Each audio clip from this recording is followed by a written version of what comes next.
This is a Hot Pie Media original. You know who's a tool? And we're past you need to shut up guy. I'd say kid, but he's a man. Spencer Eldon is a tool. Spencer, what are you doing? Like, where is this going to get Spencer? I don't know. I mean, you try to be sort of a child star. It's one thing to be a child star. It's another thing to be an infant star.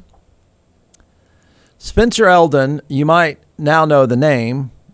He's going to make sure you do know the name. Does this make it difficult to date? I would think that he's becoming such a tool and so weird, I think it'd be hard to date him. And I think this is a bad look, Spence. I don't know how long he's going to keep it up. Apparently a long time. Spencer Eldon is the baby on the Nirvana cover. One of the most famous album covers of all time that has been made even more famous by Spencer complaining about being naked on the album cover. If you're thinking, man, yeah, Jeff, I've heard this. No. Spence is doubling down. He's tripling down. Spence now not only wants to sue, or has wanted to sue for some time, everybody associated with the Naked Baby album cover. He also now wants, you know what, you never know. I mean, no one would have ever known except his family and the photographer. But no one would ever have said, hey, you're the baby, the naked baby on the album cover, unless Spencer reminded us 7 million times. We would never know. It'd be maybe over a glass of wine or a beer. He might tell you, oh yeah, you know what, first thing I ever did was I was naked. My parents threw me in the water naked, and I'm the baby on the Nirvana album cover. See, we would have never known that. He could move on with life, and he's not Monica Lewinsky. We don't know. It doesn't haunt him forever. No one would have ever known. He could go to class, he could get a job, he could date, he could have a family, he could do all these things. But he will not stop. He's just not going to stop. He is a total tool. I don't know who's worse, Spence or his lawyers. So, I assume most people now know he's been suing and has really ramped up the lawsuit. Anyone and everyone that has a dollar to their name that had anything to do with the band Nirvana. Now, on top of suing everyone, he now wants. How? You know what I hate? I never thought I'd walk in this room today, this dark room with the strobe light and farm animals, and say genitalia. I didn't want to do that. Nobody wants to do that. Nobody even says those things when it comes to babies. They're just babies, naked babies. Spence is talking a lot about his genitalia. He now wants, not only is he now suing, Spencer now wants to be covered up. I don't know how you do that. I don't know if he gets his way. I don't know. I don't know how many people. I know albums are kind of retro now, and there's places all over this town, certainly, where people are thumbing through albums. So I guess to have his way, whether it's posted online, wherever the album cover is ever again, you need to blur out the baby's genitalia, according to Spence. Boy, I wish this guy would shut up. Don't you think his girlfriend or his wife or boyfriend or anyone says, would you please just shut up, man? What are you doing? Another day, Spence? Another day talking about your penis? Can you not move on, Spence? So, Nirvana released their second studio album 3 decades ago with an iconic cover, a naked baby in a pool being lured by a dollar bill. Now, the man who appeared on the cover as a child wants the cover art permanently changed. Not just suing, he wants the cover art nakedness gone. I don't ever want to be naked again as the baby. I don't know how expensive that is. Spencer Eldon, who is now 30 years old, has filed a lawsuit against the band, this is about a month ago now, after claiming he has suffered lifelong damages from Nirvana knowingly producing commercial child pornography, that's in quotations, with the 1991 album cover. Eldon is requesting his genitalia be removed from all future album covers on the 30th anniversary of the project. His attorney, wow, you suck. You do. I'm afraid you really suck. Lawyers have a bad name. You've made it worse. Today, like each year on this date, our client, Spencer Eldon, has had to brace himself for renewed and unwanted attention from the media and fans throughout the world. This is a choice that he has never had. Wow. So here he goes. He's not just suing. He now needs everything covered up. This album, everybody does. That baby from their cover art, his name was Spencer Eldon. He's no baby anymore. You want to feel old? He's 30. And he's suing Nirvana for, quote, child pornography. Now, here's some context. In 2007, Spencer said he finds it kind of creepy that many people have seen me naked. I feel like the world's biggest porn star. On the other hand, he's often recreated the photo several times. The guy supposedly has Nevermind tatted on his chest. CNN has reached out to the defendants in the case. We've yet to hear back. Joining us now is Eldon's attorney, Maggie Maybe. It's good to have you, counselor. Part of the lyrics of that song is, I found it hard. It's hard to find. Oh, well, whatever. Never mind. I'm a little bit like that with your complaint. That's why I want to talk to you about it. I get you bringing a claim that he was never paid, or I guess his legal guardians or parents weren't paid for the photo. That's a complaint I could understand. You might be told by statute of limitations on it, but how do you get to pornography here?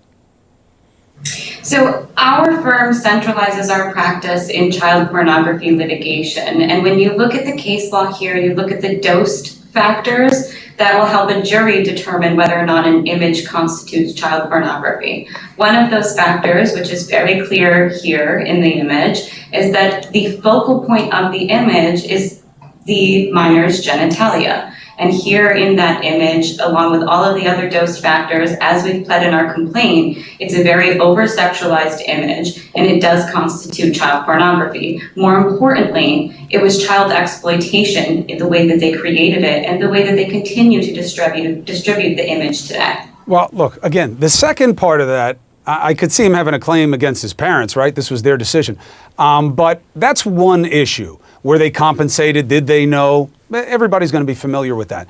But the other part of this, I don't ever remember anybody ever writing or anything being out there in society about this image as a sexualized or pornographic image. I always thought that it was a suggestion of how right out of the womb, people are just grabbing for money and doing anything they can. I thought it was more about capitalism than it was sexuality.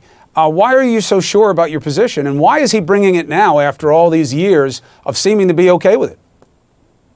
I'm sure of the position because if you look at the case law and the dosed factors and you analyze this image compared to those factors, it very much constitutes child pornography. And I think the reason that Spencer is bringing this suit now is because he's about to face a very large invasion of his privacy yet again at the 30th anniversary. And when that album is released, he expects for his privacy to be invaded and this display of his genitalia to be put all across the world yet again. Spencer wants this image redacted. He is saying that he doesn't want his genitalia out there for the world to consume any longer. And if we have this image redacted, that will be a monumental signal for all victims of child pornography that their voices are being heard and their privacy is being respected. You suck. There are real issues, real problems, real horrific crimes. Shut up. Move on. Tell Spence to shut up and move on. You've got to be kidding. How many times did she say dosed, which I don't even know what she's talking about. So using her logic, I'm going to try here, using her logic, if somebody says it's child porn, then it just is guilty. What if somebody says it's not, it's art? Dude, we're really going to angle for Spence, who's so worried about his privacy. He's so worried about his privacy, he's the one talking about being naked. Oh, and as Chris Como pointed out, he has a Nevermind from the album tattooed on his chest. That's how upset he is about this. He's exactly right. I mean, look, if you never got paid, you deserve to make an argument you need to get paid. You have taken a baby photo 30 years later, and you're turned it into child porn. How dare you? How dare that lawyer make this argument? In a world of real problems, real monsters, real porn, you and this ambulance chaser and this loser are making this claim. Can you imagine sitting on a jury? Can you imagine this? I mean, the logic here, and I know it's for commercial use, but the logic here would be any baby photo anywhere would automatically, if you say it's porn, then it must be porn. Wow.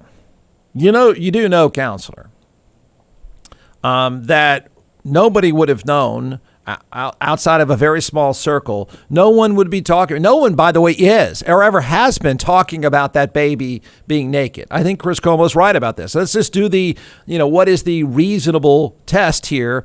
Ask 100 people. None of them talk about the genitalia of the then 30-year-old man. No one does that.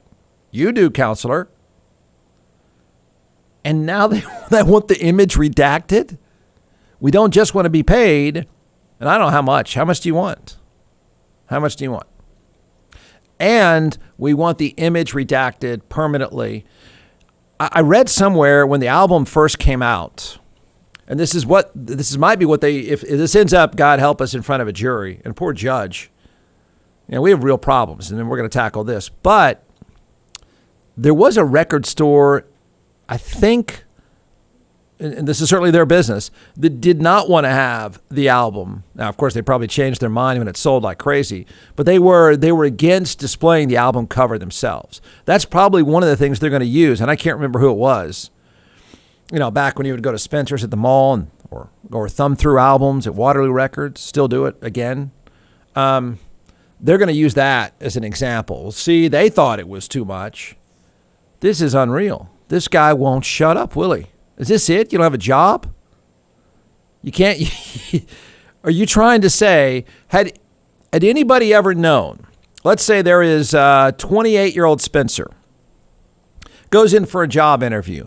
No one listening right now, until he brought it up and brought in this ambulance chaser, no one would have ever said to him, I see, you're into software development, software design. You went to University of Texas, went to graduate school at Stanford. Hey, you're the naked baby. No one would have said that until now. Now everywhere Spence goes, we're going to talk about being the naked baby. Oh, it's creepy, but that was the point of the art. Art can be creepy. Take it up with mom and dad. So there is the evolution of this lawsuit. He wants to get paid, by everybody. And now he wants every example of the image redacted permanently. End of story. John McClellan is the co-founder and creator of ATX Hot Sauce, now in all 50 states and several retail outlets as well. So what we're going to do today is we're going to let this social media rock star chef walk us through 4 different sauces, and then I'll taste and we'll tell everyone why they should buy. You can give the science behind these, and then I'll make the simple recommendation. Go to atxhotsauce.com. All right, I don't think anybody's heard the website. Yeah, I know. About you, Jeff, but it is atxhotsauce.com. I'll say I got that one right. 45 times, atxhotsauce.com. So let's do it. I brought 4 flavors here, and we're going to test your palate today. Okay. And I only brought 4 because I didn't think you could handle 5 or 6. Yes, probably a smart move. Yeah. And so the first one we're going to try here, it's called Beet Heat. And just like the name implies, it has beets in it. It's made with red Fresno peppers. Red Fresnos are red peppers that are they're hotter than a jalapeno and a little bit less than a serrano. So not super hot here, just a lot of really good flavor. So we're going to start with this one, and then we're going to move up the chain. Okay. I've had the Beet Heat, but okay. Yeah, we're going to try it though. It goes well with a cab. All right, Jeff's savoring Beet Heat. I'll even do it with you, so that should be all right. Now remember, it is hot sauce. Yeah. Oh, it is. It's hot sauce. Trust me, man. Wait, It's hot is sauce. that one hot to you? No. A little. Yeah. The great thing with the fermentation process is you get a bunch of the flavor right up front. Yeah. And then the heat comes, but then it dissipates pretty quickly, especially with the red Fresnos. This is not a very spicy one, but it is a very tasty one. Goes on great on sandwiches. Beet heat. Beet heat. B-E-E-T. Heat. All right. Go to atxhotsauce.com. That's right. Got to cue the Grimes tunes. Or is that Grimes? I don't think that's Grimes. Everyone, let's do a dedication of your favorite Grimes song. There's some Grimes. Yeah, this is, what's this song? This is, oh yeah, Rocks on Mars. That's one of my favorite songs.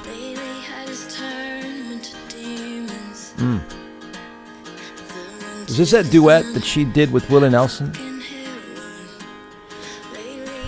Elon Musk announces Tesla's headquarters will move to Amarillo.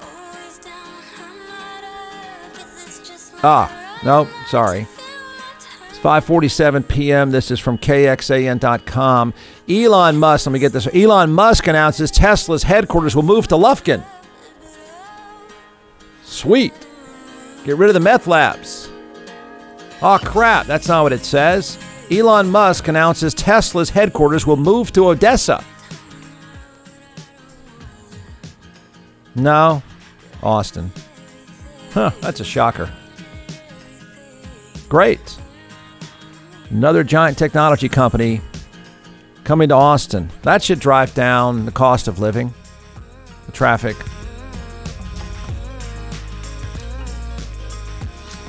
I wonder if we're going to care. I wonder if we're going to get the rights to Grimes' show.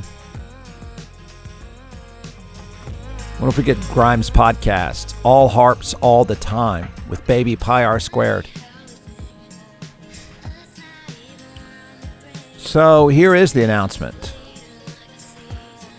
Tesla CEO Elon Musk announced yesterday afternoon in a shareholders meeting that the company is moving the headquarters of its electric car brand from Palo Alto to Austin, Texas. I'm excited, he says, to announce we're moving our headquarters to Austin, Texas. Our factory is 5 minutes from the airport, 15 minutes from downtown, and, he added, we're going to create an ecological paradise because we're right on the Colorado River. Yeah, this is going to be like a big bird sanctuary over there by the airport. Yeah. I mean, it's already an ecological paradise over there in Del Valley. Wild animals and hummingbirds. Oh, boy. Thanks, bud. Thank you. Texas Governor Greg Abbott, you know him, right? MAGA Hat 2.0. He welcomed Musk and Tesla on social media, saying the Lone Star State is the land of opportunity and innovation. No, Governor, it's really not. Houston, Dallas, and in particular are the land of opportunity and innovation, because if this was about the state of Texas, he would have moved to Lufkin. Notice how no companies go anywhere else. They don't go anywhere else. Have you noticed that? Why would that be? People here, we're numb to it. And by the way, I mean, I looked into this. What the problem is, it's not that they bailed in California. They didn't pull out of California at all. In fact, he said that during the shareholders meeting. It was sort of I think by description, it's kind of landlocked. So they have to expand. They're not saying we bailed on California and moving to Odessa like what the governor says. That's not it at all. Talent follows talent. Money follows money. It's all urban. Everything happening is urban. None of it has to do with Amarillo, Governor. Nothing. That place sucks. It's a ghost town. What's not a ghost town is Austin, Houston, and Dallas. But, this is my other favorite Grimes song.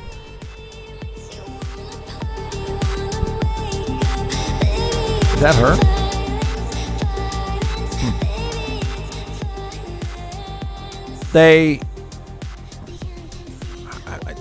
We're not, I don't know what it means. Like everybody's moved here. What are you talking about? There's a tipping point someday. Yeah, we all know it. We've been talking about it for years. There's a tipping point. There's a tipping point. The reason, there's a very good research that came out this week. And the reason why is cost of living. Compared to where they are, the cost of living is reasonable. So when you factor in, no governor, it's not Amarillo. When you factor in, there's a ton of talent. All of it's streaming out of that giant university right down the street. Ton of talent. It's easy to hire people to work in Austin. It's not easy to hire people to go to Lufkin or Odessa or Amarillo or Waco. It's easy to hire people that want to move to Austin. That would be number 2. And then he wants to be here. He is here. So none of it has anything to do with the rest of the state. The governor's going to try. He can't get himself to congratulate Austin. He can't get himself to say, just like Oracle, they all want to come to Austin. Great. There is a tipping point. There is a point at which it is no longer cost effective. But we're not there yet. We're not there yet for someone coming from Palo Alto. It's a good deal. It's a good deal. It's a cool place to live. It's unlike the rest of the state. So why not? But it doesn't. I didn't get anywhere in here that he said at any point, he didn't say we're done with California. All right. I don't even know what this really means. I don't think most people care except to say, oh, great, more traffic and more expenses. Tesla follows other large California companies like Oracle, planning routes. Don't say in Texas, say in Austin. Say it. I dare you. I dare you to admit it's all about Austin. Okay, well, welcome again. Didn't they break up? I thought I read that somewhere. I don't want to ruin things if they didn't. I hope the loving couple is fine and baby Pi R Square is doing well, but I thought they had broken up recently because she'd posted a picture of herself with really, really long nails. Yeah. Hope it works out for you. Now the company's here. They can spend more time together. They can take baby Pi R Square to the hike and bike trail. Or they can visit, while they're living in Lufkin, they can visit all of East Texas and enjoy themselves there. I'm sure had they announced last night in the shareholders conference call and all the employees, I don't know how many thousands of people this is, but said, everybody, we're so excited. We are going to be moving our headquarters to Odessa, Texas. I wonder how many people would come. From the Hot Pie Media Studios in Austin, Texas, it's the Jeff Ward Show. Listen at jeffwardshow.com.